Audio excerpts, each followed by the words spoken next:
Hello,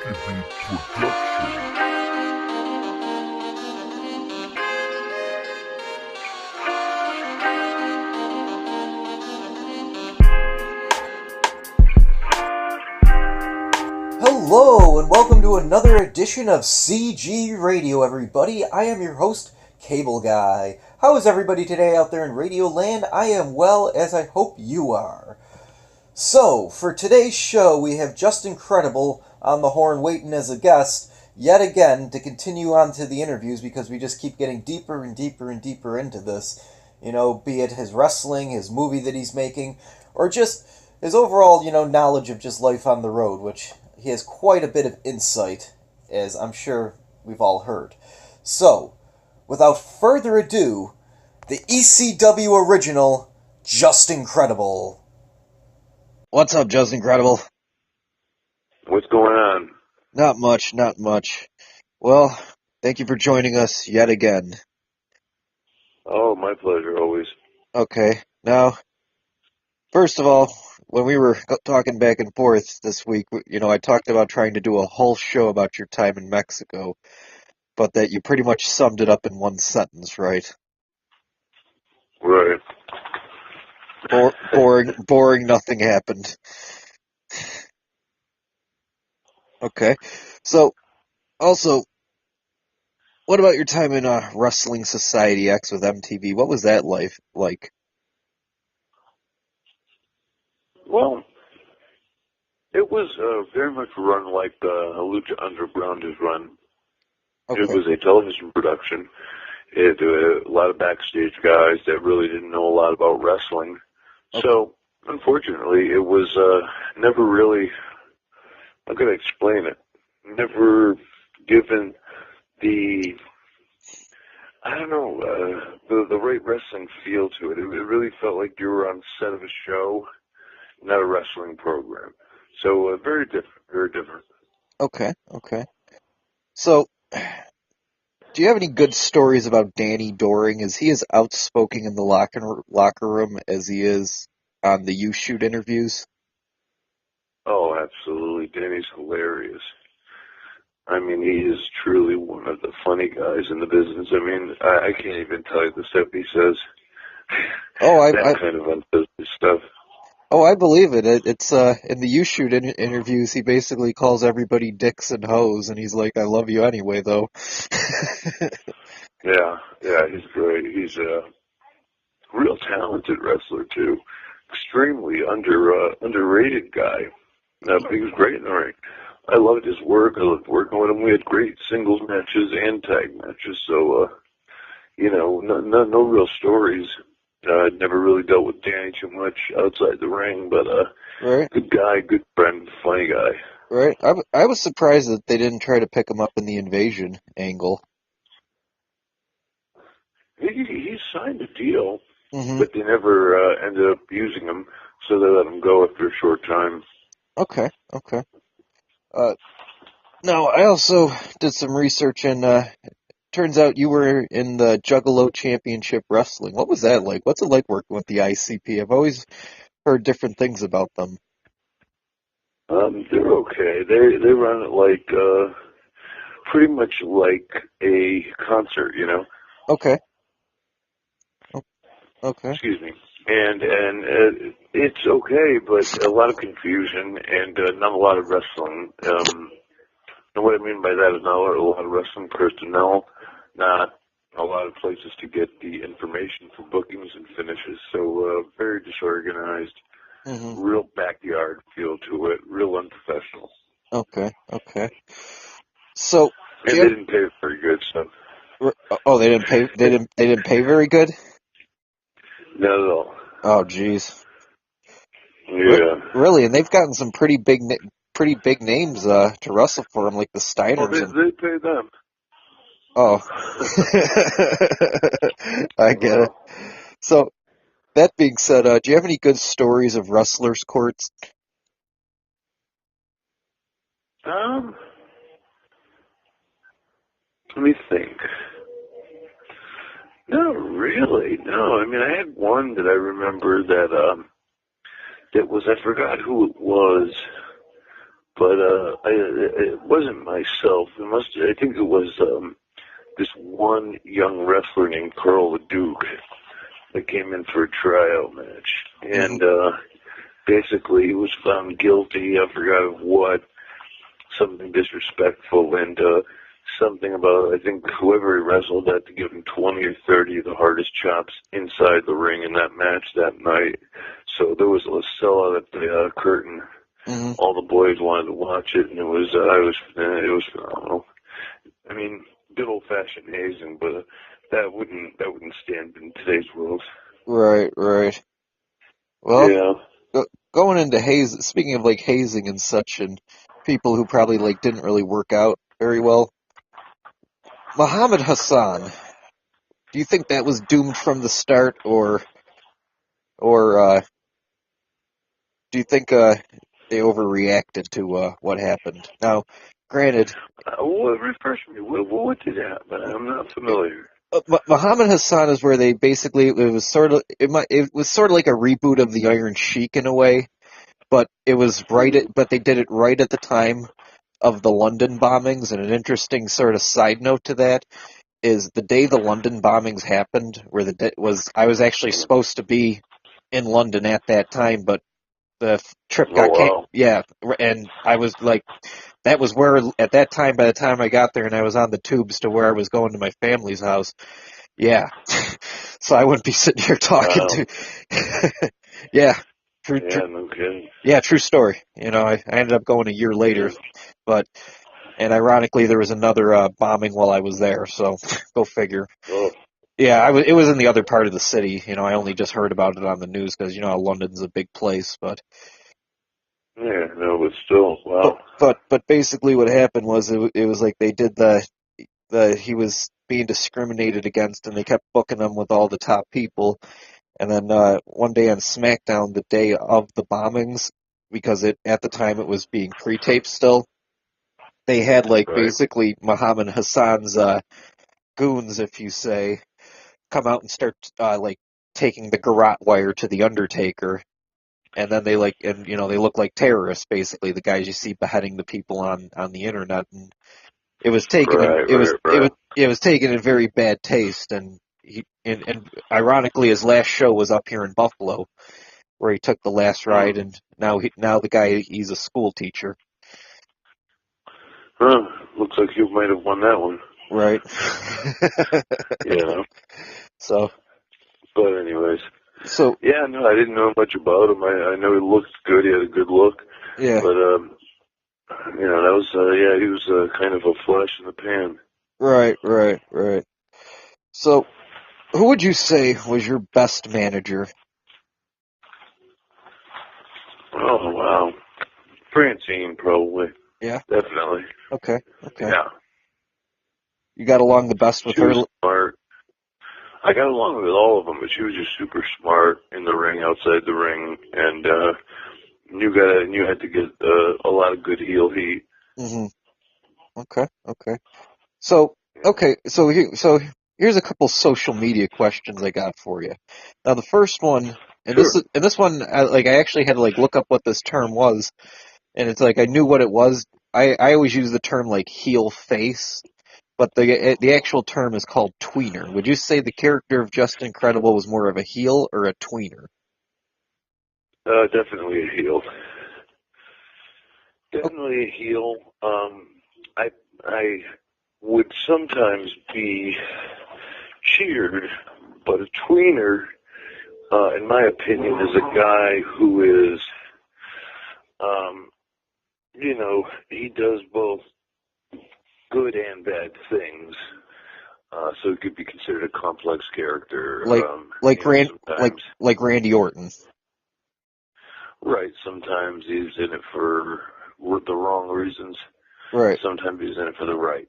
I was always in it for the wrong.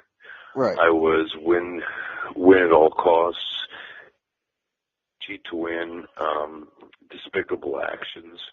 Okay. And in ECW, they would cheer that stuff, but by no means was I a tweener. No, I was always booked strongly as a heel. Okay. Definitely on that. Even in WWE, like, because even though like X Factor was a heel faction, I remember cheering to you guys coming out. Yeah, yeah. X Factor especially, I thought we were heel, because we had the big manager who kind of helped us win all the time. So there were definitely always heel motivations there with us as well. Okay. And we definitely wanted to be heels. Yeah. Okay. So here's the second social media question. Someone who will remain anonymous asked it, how come you never opted for the Speedo like so many of your colleagues? I just, my penis isn't big enough. No. I'm not saying it is or it isn't, but no, I just never liked it, and just never went there. Okay. Never liked my legs. Okay. So, getting serious again. Now, again, doing my research about ECW and everything like that, there has been a lot of speculation that Paul Heyman was getting money from loan sharks to keep the lights on towards the end. Do you think there's any truth to that at all?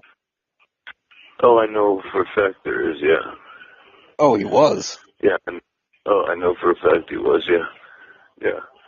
That's part of the reasons why I went out of business, because he just got in too far over his head. The pay-per-view companies weren't paying him quick enough. Right. And, when he finally went bankrupt, he was still owed close to $2 million in made revenue.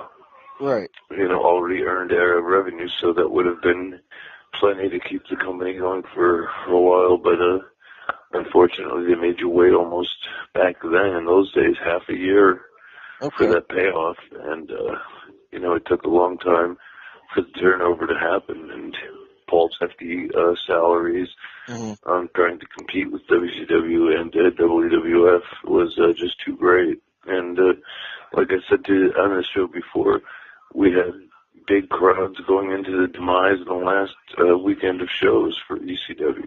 It wasn't about the size of the crowds, it was about the mismanaging of funds that really was the ultimate demise. Right. Okay. So now the question now I'm just going to refer to like WWE. Actually, you know what? Screw it. Let's do it ECW and WWE. Okay. Who was like the locker room leader, and like what is it that gave him so much pull?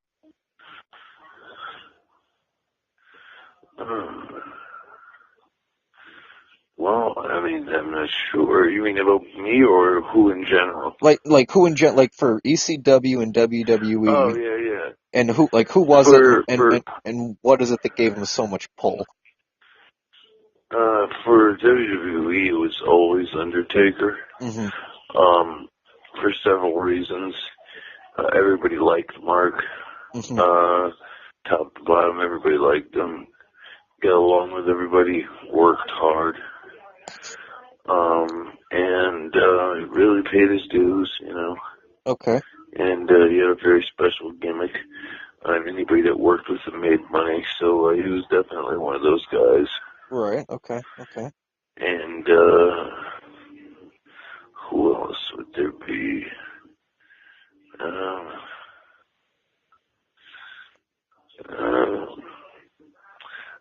know. That was locker room leaders in ECW. I would say Shane Douglas, Taz, Right. Bobby Dudley. Okay. They definitely were. Okay. Because they were part of the office. They were Paul's right-hand men when it came to ideas and angles and stuff like that. So yeah, definitely those guys. Especially Dreamer, Taz, and Douglas for sure. Okay. I'm just trying to think back clearly. It's like taking me back for a minute because it's been a while since anybody's asked me those questions. Right. So, Okay. Takes a minute in the old noggin. Okay. So maybe you could help settle the age-old debate: free weights / dumbbells versus the multi-gym. Which works better? For me, free weights and dumbbells, man. You can't get. This is going to sound a bit like a PSA, public service announcement, but for wrestlers over 30, DDP yoga because it provides high impact, no resistance, and a hell of a cardio workout. So it's great for repairing muscles, injuries, gives you stamina, gets you ripped. That Right. being said, man, Rocky 3, Clubber Lang, in the dark gym with a couple of old dumbbells, pull-up bars, push-ups, gritty. That works better than any fitness club out there, in my opinion. Okay.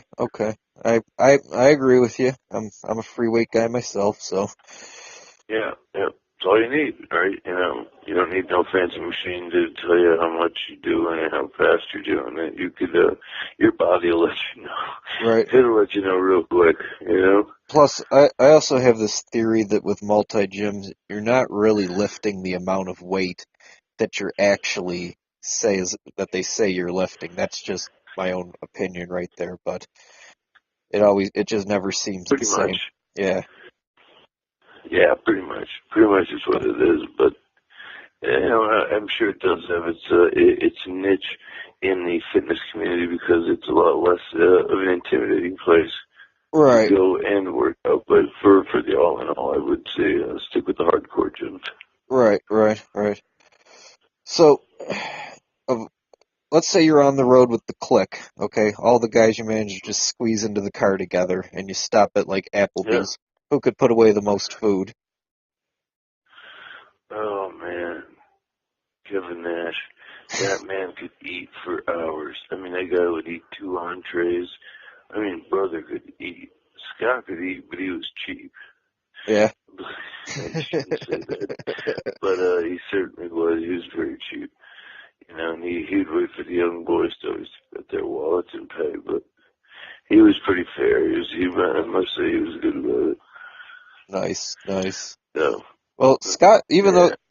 though cheap or not, Scott was still a big boy in his day, and from what I hear, most accounts he still is. Like I heard a story that he beat up the RF video guy. It does that surprise you? Come on. No.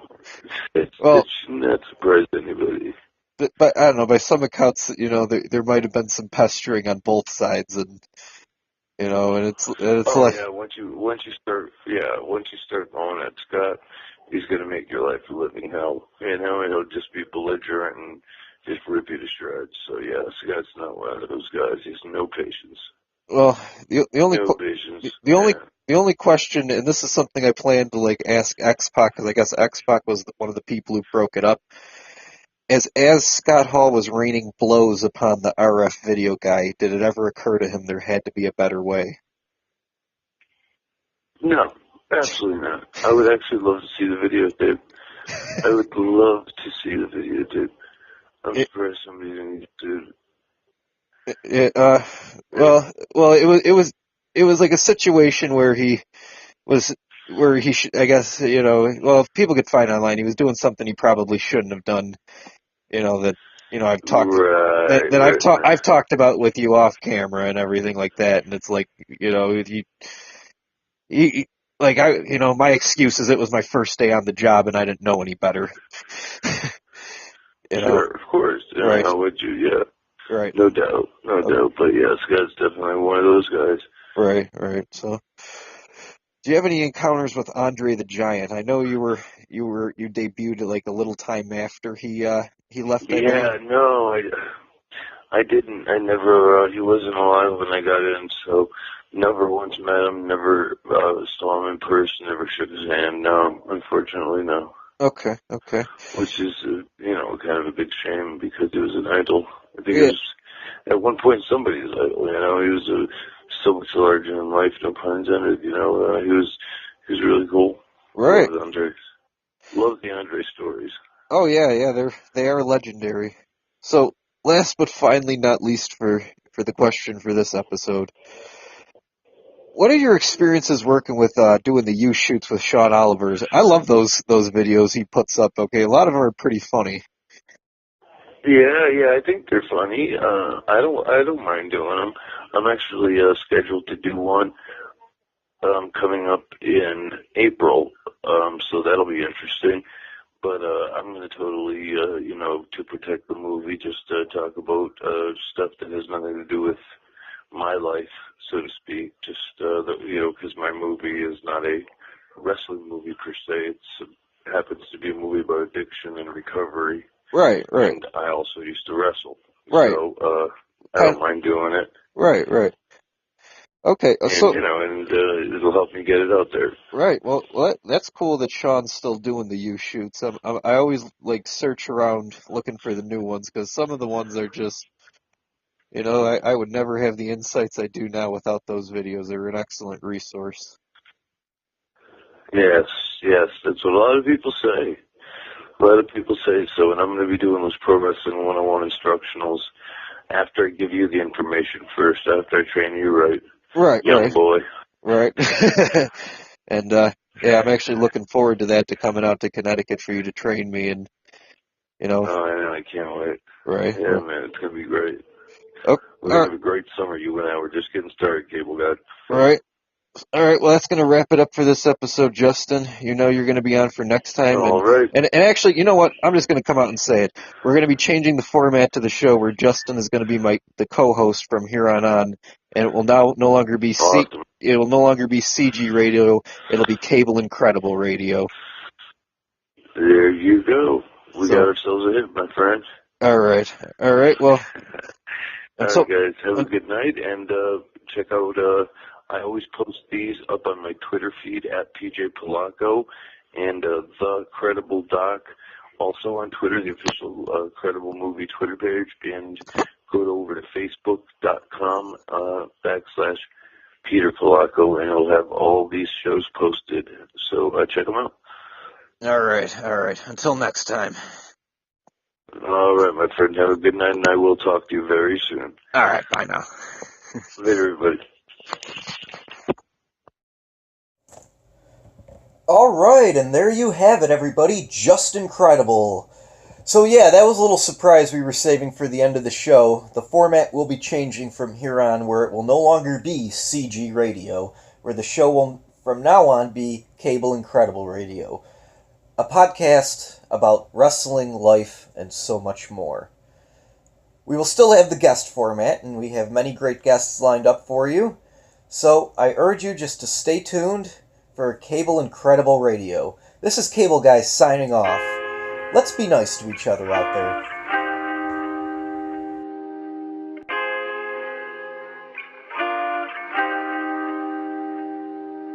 This is a Chicky Beat production.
Chickadee Production.